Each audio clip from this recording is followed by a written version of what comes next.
right. One quote that's very, very, or actually two quotes that are very, very profound and deep if you think about them. And maybe they sound a little bit weird, but if you just think about it, they make total sense. First quote is from Cam Hanes, the outdoors man and the bow hunter who's been frequenting Joe Rogan a few times.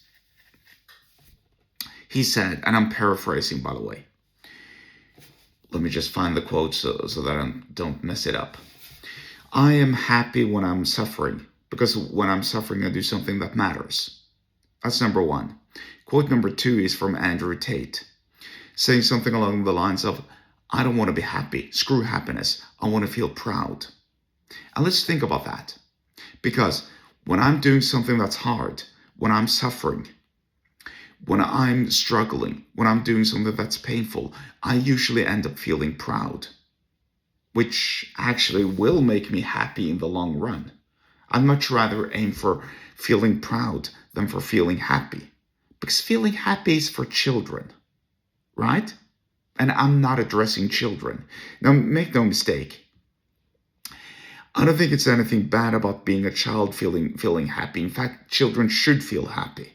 That's why it's so awful that they're being bombarded with social media and all that kind of crap. Because that surely didn't exist when I was a kid. In my opinion, children shouldn't be subjected to all of the nasty horrors and stuff. That's a lie, but that's a different discussion for a different time. Regardless, children are allowed to feel happy because they're children, and because that's, that should be an integral part of their childhood. Feeling happy, feeling blessed, feeling good.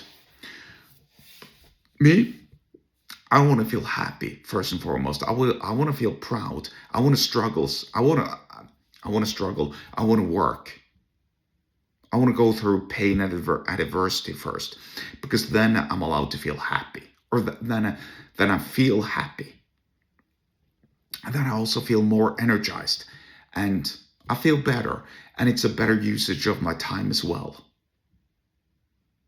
When I feel proud because I've done something. I'm going to give you an example, a very short example. I've talked about it before, but I'm going to talk about it again. Losing the 80 pounds of fat and lard. Previously I was borderline morbidly obese.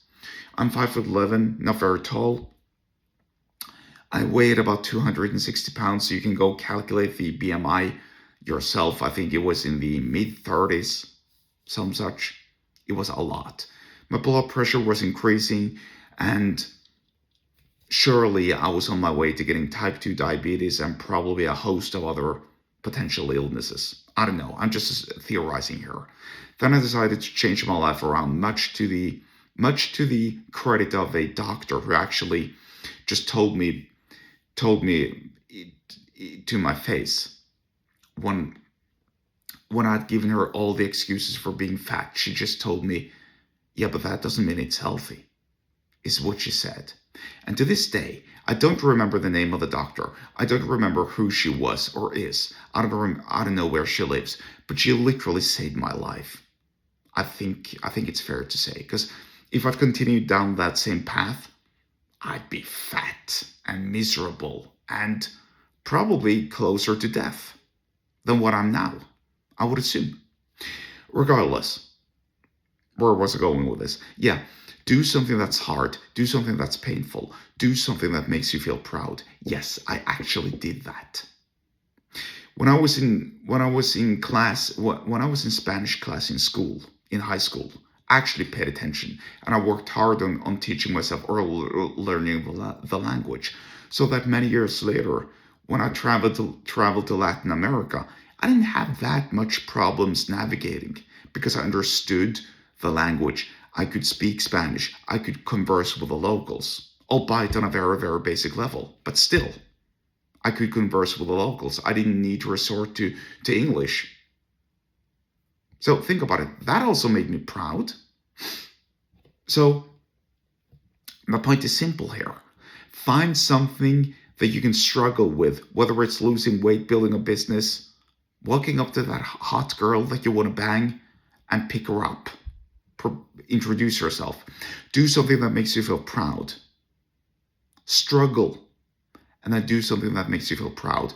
And that's the best usage of your time and energy, really, if you think about it. If you want to learn more about time and energy management, then get subscribed to my email list. The link to do so is below the subscription wherever you are watching or listening to this, and I'll see you there.